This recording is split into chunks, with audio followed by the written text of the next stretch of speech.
ಮುಂದಿನ ಚುನಾವಣೆಯಲ್ಲಿ ಸ್ಪರ್ಧಿಸಲ್ಲ ಹೀಗೆಂದಿದ್ದ ಮಾಜಿ ಸಿಎಂ ಸಿದ್ದರಾಮಯ್ಯ ಇದೀಗ ಚುನಾವಣೆಯಲ್ಲಿ ಮತ್ತೆ ಸ್ಪರ್ಧೆ ಮಾಡುವ ಬಗ್ಗೆ ಸುಳಿವು ಕೊಟ್ಟಿದ್ದಾರೆ. ನಾನು ಕೇವಲ ಚಾಮುಂಡೇಶ್ವರಿಯಲ್ಲಿ ಮಾತ್ರ ಚುನಾವಣೆಯಲ್ಲಿ ನಿಲ್ಲಲ್ಲ ಅಂತ ಹೇಳಿದ್ದೆ, ನಾನು ಬೇರೆ ಕಡೆ ನಿಲ್ಲೋದಿಲ್ಲ ಅಂತ ಹೇಳಿದ್ದೇನಾ ಅಂತ ಕೇಳುವ ಮೂಲಕ ಮತ್ತೆ ಸ್ಪರ್ಧೆ ಬಗ್ಗೆ ಮಾಜಿ ಸಿಎಂ ಸಿದ್ದರಾಮಯ್ಯ ಸುಳಿವು ನೀಡಿದ್ದಾರೆ.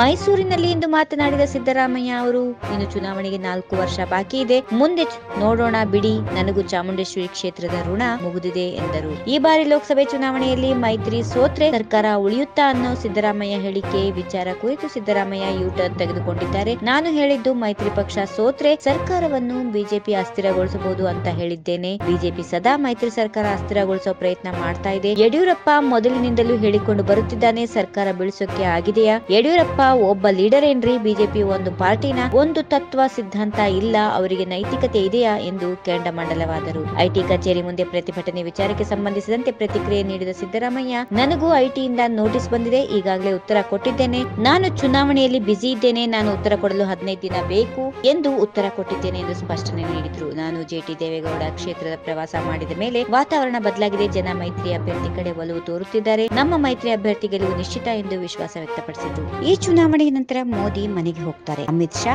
ಬೆಲ್ ಕ್ಯಾಸಲ್ ಆಗಬಹುದು ಹೀಗೆಂದು ಹೇಳಿದ ಸಿದ್ದರಾಮಯ್ಯ, ಪ್ರಧಾನಿಯಾಗಿ 5 ವರ್ಷ ಸಾಧನೆ, ಜನರ ಸಮಸ್ಯೆ ವಿಚಾರ ಬಿಟ್ಟು ದೇವೇಗೌಡರು ಸನ್ಯಾಸತ್ವ ಮತ್ತು ಸರ್ಕಾರದ ಪರ್ಸೆಂಟೇಜ್ ಬಗ್ಗೆ ಮಾತನಾಡ್ತಾರೆ, ಒಬ್ಬ ಪ್ರಧಾನಿಯಾಗಿ ಈ ರೀತಿ ಮಾತನಾಡ್ತಾರಾ ಎಂದು ವಾಗ್ದಾಳಿ ನಡೆಸಿದ್ರು. ಈ ವಿಡಿಯೋ ನಿಮಗೆ ಇಷ್ಟವಾದಲ್ಲಿ ಲೈಕ್ ಮಾಡಿ, ಶೇರ್ ಮಾಡಿ, ಸಬ್ಸ್ಕ್ರೈಬ್ ಮಾಡಿ.